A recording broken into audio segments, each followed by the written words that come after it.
स्वागत व्यूअर्स आपका। आप देख रहे हैं कहानी कुर्सी की और अब हम बात करेंगे दिल्ली की।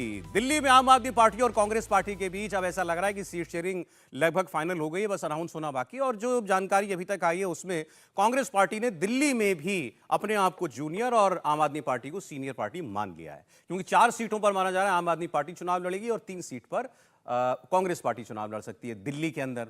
इसके अलावा दोनों पार्टियों में जो तालमेल हो रहा है वो गुजरात भी जाएगा। गुजरात की 2 सीट आम आदमी पार्टी को देगी कांग्रेस पार्टी। इसके अलावा माना जा रहा है कि हरियाणा की 1 सीट दी जाएगी आम आदमी पार्टी को, असम की भी 1 सीट दी जाएगी, इसकी भी चर्चा चल रही है।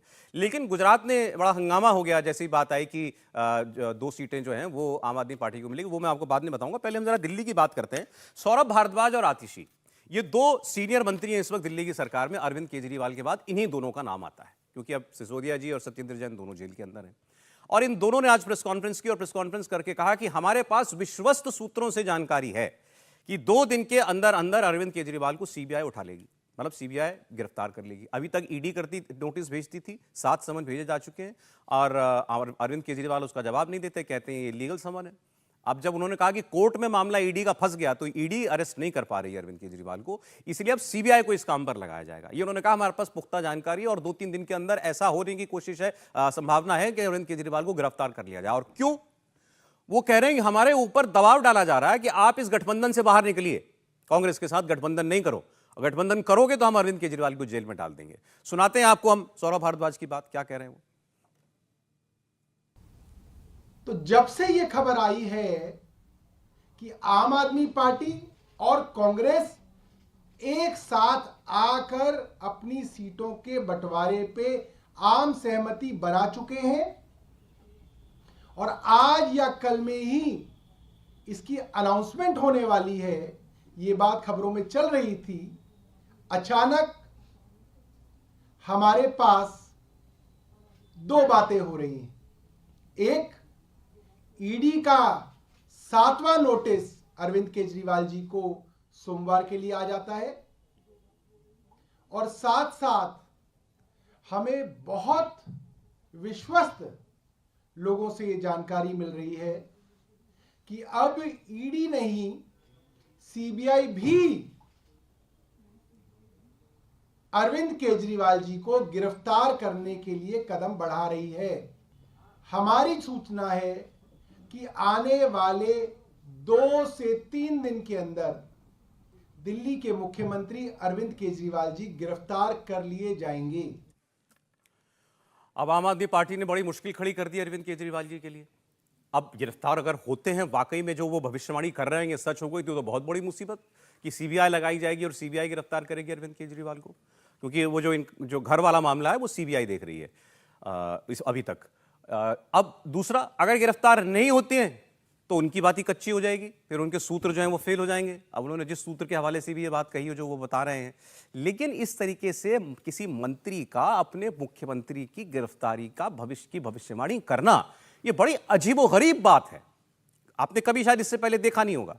लेकिन आम आदमी पार्टी पिछले कई महीनों से लगातार ये बात कह रही है कि अरविंद केजरीवाल गिरफ्तार होंगे, अरविंद केजरीवाल को बीजेपी जेल में डालेगी, अरविंद केजरीवाल को ईडी और सीबीआई जो है वो केस में फंसाना चाहती है। अब तो उन्होंने टाइमलाइन भी दे दी कि 2 दिन के अंदर अंदर ऐसा होने वाला है। हर्षवर्धन जी, नहीं, सबसे पहले तो मैं केंद्रीय गृह मंत्री अमित शाह से कहूँगा कि देखिए भाई, ईडी सीबीआई अगर यही लोग चला रहे हैं तो फिर आप क्या कर रहे हैं? क्योंकि ये तो जिस तरह से बताते हैं कि सब कुछ इन्हीं को पहले सारी रिपोर्ट आ जाती है। और इसका दूसरा एक पहलू है, अगर ईडी और सीबीआई में इनके लोग हैं तो क्या एविडेंस वगैरह सब नष्ट करा रहे हैं? क्या इसीलिए छापे होते हैं, उससे पहले सब इनको पता चल जाता है और इनके खिलाफ कोई सबूत, कोई प्रमाण जो मिल रहे होते हैं उसमें कुछ कमी आ जाती है? ये 2 सवाल हैं। लेकिन अरविंद केजरीवाल और उनकी आम आदमी पार्टी को अब देश बहुत अच्छे से जान चुका है। उनकी राजनीति इसी तरह की रही है। अब ये हर कोई जानता है कि सीबीआई ने 8 घंटे के आसपास पूछताछ की थी। ऐसा नहीं है कि अभी सौरभ भारद्वाज और आतिशी मारलेना ने दावा किया उसके बाद सीबीआई जाएगी। सीबीआई पहले ही एक बार अरविंद केजरीवाल से पूछताछ कर चुकी है। 8 घंटे वो जांच चली थी। उसके बाद अरविंद जी की पोस्ट थी, बहुत सौहार्दपूर्ण वातावरण में बहुत अच्छे से सीबीआई अधिकारियों ने हमसे बातचीत की। वो तो ऊपर का दबाव है, नहीं तो ये लोग तो बड़े अच्छे हैं, ये सब उन्होंने बताया था। शराब वाला मामला भी सीबीआई भी देख रही है ना, अभी वो भी देख रही है, दोनों देख रही सीबीआई है। भी देख हाँ, रही है। अच्छा अच्छा। ओरिजिनल केस सीबीआई घर वाला भी देख रही है और ये वाला सीबीआई भी ने देख जब रही है। केस दर्ज किया, ईडी ने उसको ओवरटेक किया। ईडी ने Exactly, yes, Manish sir. Sisodia पहला की- केस सीबीआई का बिल्कुल, था। जो मनीष सिसोदिया की गिरफ्तारी है वो ईडी और सीबीआई दोनों मामलों में है। जब आम आदमी पार्टी के प्रवक्ता कहते हैं कि ईडी में तो वो पीएमएलए सेक्शन 45 उसको लगाया गया है, लेकिन वो सीबीआई के मामले में भी जमानत नहीं हासिल कर रहे हैं। और एक बात मैं आपको और याद दिलाता हूं, जब मध्य प्रदेश का चुनाव हो रहा था तब भी कहा गया था कि ईडी का संबंध तो इसलिए दिलाया गया, पता चला कि जिस एक सिंगरौली में उनको लगता था कुछ कर पाएंगे, वहां क्या हाल हुआ सबको याद है। उससे थोड़ा पीछे जाइए, जब गुजरात विधानसभा के चुनाव चल रहे थे तो अरविंद जी ने एक वहां मतलब ऐलान सा किया था कि हमें रॉ के लोगों ने बताया। अब सोचिए, ईडी रिपोर्ट करती है अरविंद जी को, सीबीआई रिपोर्ट करती है अरविंद जी को, रॉ रिपोर्ट करती है। अब रॉ भी ऐसी कोई रिपोर्ट देती है, आज तक किसी को पता नहीं था। गुजरात में उन्होंने बताया था कि हमारी पूर्ण बहुमत की सरकार बन रही है। ठीक है, तो दोनों ही चीजें हैं। नहीं, अब जो उन्होंने आरोप लगाया कि हम पर इस अलायंस से बाहर निकलने का दबाव है वरना पकड़ नहीं, लेंगे मैं- अरविंद केजरीवाल को। उसमें एक चीज मैं जोड़ दूं कि जब वो ये सब कहते हैं तो लोगों को ध्यान में आ जाता है कि ये दोनों मिलके भी जहां 50 और 60% पर भारतीय जनता पार्टी है, वहां ये लोग 35%, 40%, 43% और अधिकतम 47% तक सातों लोकसभा सीट में अधिकतम जो है वहां पहुंचे हैं। देखिए, पहली बात तो ये कि सीबीआई गिरफ्तार करे ना करे, मुझे लगता है कि अरविंद केजरीवाल की अपनी पार्टी उनको गिरफ्तार जरूर कराना चाहती है, क्योंकि बार बार बोलते हैं कि सीबीआई गिरफ्तार कर लेगी, ईडी गिरफ्तार कर लेगी। देखिए, भाई लोग कहते हैं दिन में एक बार सरस्वती हर किसी की जुबान पे बैठती है, ये कहावत है हमारे यहाँ। पहली बात देखिए, बड़ी मजेदार लोग बात मानते है। पहली बात कि ये ओरिजिनल केस जो है वो सीबीआई का केस है। सीबीआई ने ये केस दर्ज किया था शराब का एक्साइज वाले मामले में।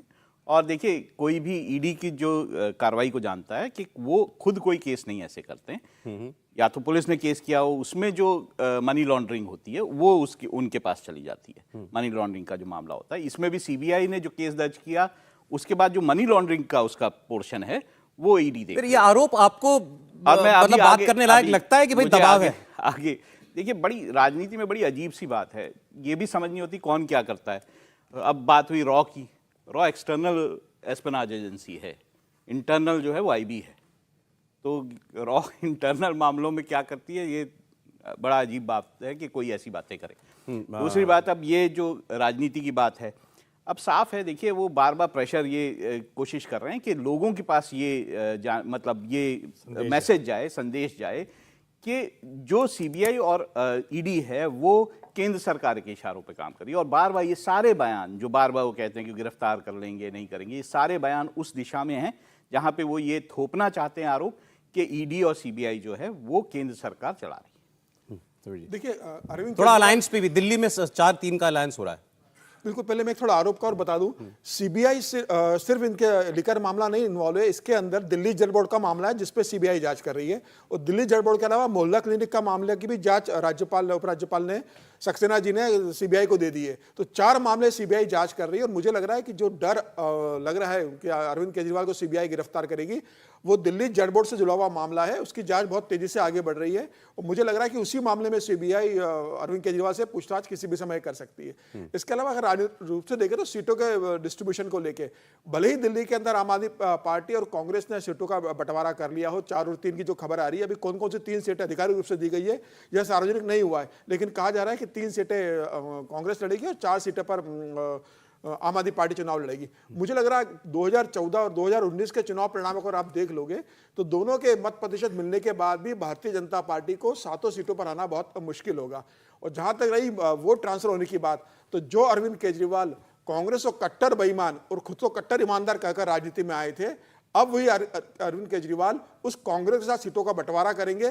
तो क्या इस स्थिति में जो आम आदमी पार्टी का वोटर रहा होगा, जो कांग्रेस से मुक्ति चाहता था दिल्ली के अंदर और देश के अंदर, और जिसने अरविंद केजरीवाल को प्रचंड बहुमत दिया, एक इंटरेस्टिंग, मतलब मैं ऐसा मानता हूं, गलत हो तो आप लोग ठीक कीजिएगा, अरविंद केजरीवाल का जो दिल्ली में वोटर है, मुस्लिम वोटर को छोड़ दीजिए, बाकी जो बड़ा चंक है उनका वोटर का, वो मोदी का विरोधी नहीं है।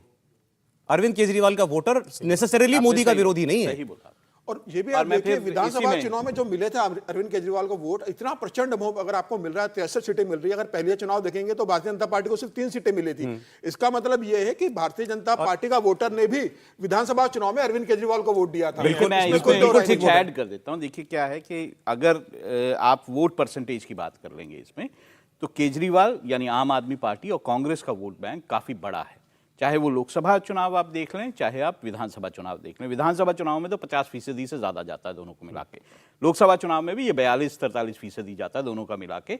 और ये जो है अच्छी खासी फाइट जो है वो दिल्ली लोकसभा में हो जाएगी, आपको लगता है? मुझे लगता है कि हो जाएगी, लेकिन मैं फिर इसमें वो कहता हूं, लेकिन क्योंकि ये चुनाव जो है वो प्रधानमंत्री नरेंद्र मोदी के नाम पे होगा, उनको प्रधानमंत्री दोबारा बनाने के लिए होगा, तो वो फैक्टर जो है वो किसी भी आपका चीज पे वोट हावी तो हो मोदी को जाएगा, मुझे ऐसा लगता है। नहीं, इसमें एक और चीज मुझे जो लगता है सबको ध्यान में आना चाहिए। जब विधानसभा चुनाव हुआ था तो बाकायदा रणनीतिक तौर पर आम आदमी पार्टी ने कहा था ऊपर वाली दिल्ली में yes, मोदी, बिल्कुल। नीचे वाली दिल्ली में केजरीवाल, क्योंकि उनको पता था कि केजरीवाल अगर मोदी से लड़ते दिखेंगे तो वो वोटर जो लोकसभा चुनाव के वक्त भाजपा को वोट देता है वो नाराज हो सकता है, छिटक सकता है। दूसरा, 2014 के चुनाव में औसत 46% के आसपास भारतीय जनता पार्टी का मत था। उस वक्त अगर ये दोनों एक होते तो 3 से 4 सीट पर खेल बिगड़ सकता था। लेकिन 19 में जो भारतीय जनता पार्टी ने, अब हंसराज हंस वाली जो सीट है जिसपे उदित राज जीता करते थे, 50% के आसपास है। हंसराज हंस 60% से ऊपर वोट पाके जीते।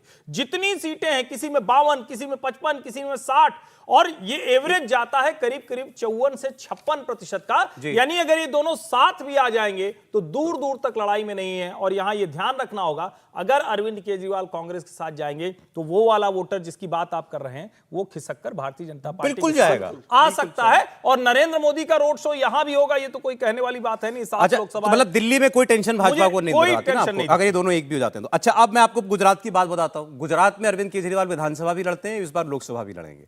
विधानसभा में उनको शायद 40 लाख वोट इस बार शायद मिला था विधानसभा के चुनाव में। तो उन्होंने अपनी एक एंट्री तो बना ली गुजरात के अंदर, इसलिए वो उन्होंने कहा कि भाई हमारा अलायंस गुजरात में भी होगा कांग्रेस के साथ। 2 सीट उनको कांग्रेस पार्टी दे रही है, इसमें एक भरूच की सीट है। भरूच क्यों इंपॉर्टेंट है? लेट अहमद पटेल, स्वर्गीय अहमद पटेल जो है सोनिया गांधी जी के पॉलिटिकल एडवाइजर हुआ करते थे, और यूपीए की सरकार के वक्त बहुत ताकतवर शख्सियत अहमद पटेल होते थे। मतलब देश के टॉप 3-4 जो ताकतवर लोग होते हैं, जैसे प्रधानमंत्री थी, सोनिया गांधी थे, उनमें अहमद पटेल का नाम शुमार किया जाता था। अब वो नहीं रहे, और उसके बाद उनकी जो फैमिली है, उनकी बेटा और बेटी हैं, पॉलिटिकली एक्टिव हैं। अब उनको ये लगा था कि भाई हमारे फादर की कॉन्स्टिट्यूंसी भरूच है और इसको हमें दिया जाएगा नर्चर करने के लिए, लेकिन ऐसा हुआ नहीं। भरूच की सीट आम आदमी पार्टी को जा रही है। तो अहमद पटेल के बेटे फैजल पटेल, उन्होंने खुलकर डिक्लेयर कर दिया कि हम कांग्रेसी हैं, लेकिन अगर ये सीट आम आदमी पार्टी को जाएगी तो हमसे उम्मीद आप मत कीजिए कि हम आपका साथ देंगे। फैजल पटेल को सुनिए। अगर ये अलायंस भरूच डिस्ट्रिक्ट में हो तो कांग्रेस की विनेबिलिटी ज़्यादा है, और कांग्रेस ही स्ट्रॉन्ग पार्टी है जो अलायंस में जीत सकती है। ये बात आम आदमी पार्टी को भी समझ जानी चाहिए कि अगर उनका जो असली मकसद है कि हम ये सीट जीतें, तो ये कांग्रेस को सीट दे देनी चाहिए। मेरे जो पार्टी वर्कर्स हैं, हमारे कांग्रेस के पार्टी वर्कर्स हैं, ये इनकी सेंटिमेंट्स हैं। हमारे जो कांग्रेस के लीडर्स हैं, ये बिल्कुल सपोर्ट नहीं करेंगे अगर गठबंधन हो, और इसी वजह से मैं भी सपोर्ट बिल्कुल नहीं करूंगा। फैजल पटेल ने खुल के कह दिया कि मैं तो साथ नहीं दूंगा। बेटी भी हैं अहमद पटेल साहब की, मुमताज़ पटेल जो हैं वो। अच्छा, ये बड़ा चल रहा है कि कांग्रेस पार्टी ने ठीक ट्रीट नहीं किया अहमद पटेल के परिवार को। मेरी तो बात भी होती आप थी अहमद उनसे। पटेल साहब से आप अच्छी बातचीत होती थी आपकी?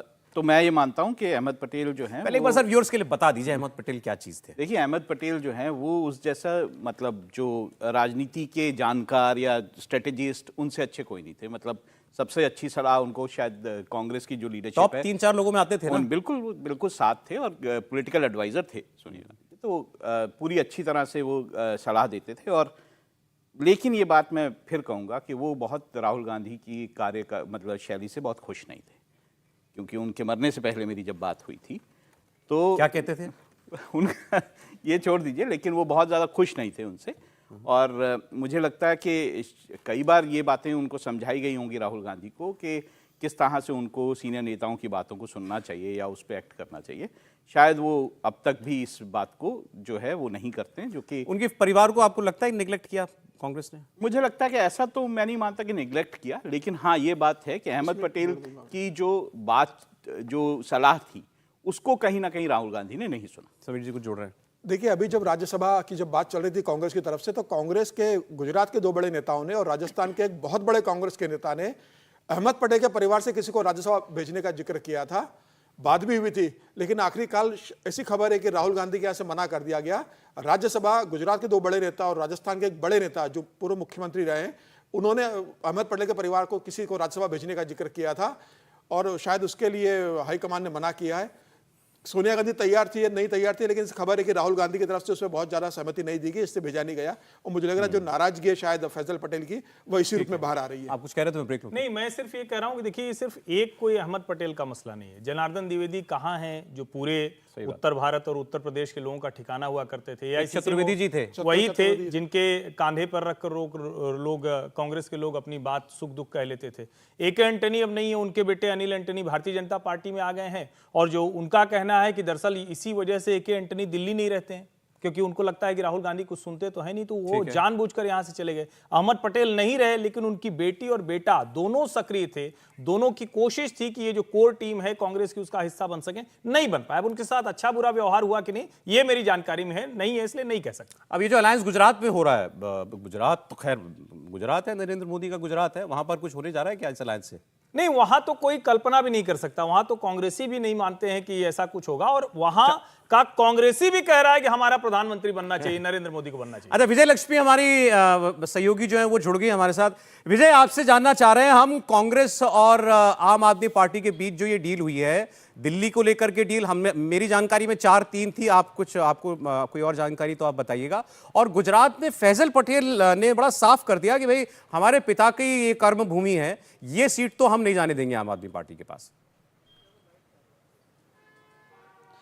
बिल्कुल सौरभ, जो जानकारी आपने दर्शकों को बताई वो एकदम ठीक है। हमारे सूत्र बता रहे हैं कि 3 सीटें जो है कांग्रेस ने, आम आदमी पार्टी ने कांग्रेस को दी हैं दिल्ली में, और इसके एवज में कांग्रेस ने गुजरात में 2 सीटें और हरियाणा में 1 सीट जो है आम आदमी पार्टी को देने की जो डील है उसके तहत बातचीत हुई है। लेकिन जो मेरे सूत्र सौरभ जानकारी दे रहे हैं कि भड़ूच आम आदमी पार्टी को दिए जाने को लेकर के कांग्रेस के भीतर में बहुत रोष है। न सिर्फ फैजल पटेल, बल्कि मैंने तो सुना है कि राहुल गांधी तक नाराज हैं कि कैसे कांग्रेस के नेगोशिएटर जो हैं वो भड़ूच जैसी सीट आम आदमी पार्टी को दे सकते हैं, क्योंकि वो अहमद पटेल जो इतने समय तक कांग्रेस की जो पूर्व अध्यक्षा हैं, सोनिया गांधी उनके जो पॉलिटिकल सेक्रेटरी रहे, अहमद पटेल, उनकी एक ट्रेडिशनल सीट जो है भड़ूच मानी जाती है। और उनकी बेटी मुमताज पटेल, उनके बेटे फैजल पटेल, दोनों काफी एक्टिव भी हैं ग्राउंड पर। खासतौर पर मुमताज जो है वो बेहद ज्यादा एक्टिव हैं भड़ूच में। वो वहां से उनकी इस तरह की इच्छा भी है कि वो लोकसभा का चुनाव लड़ाएं। ऐसे में अगर कांग्रेस के नेगोशिएटर ये डिसाइड कर लेते हैं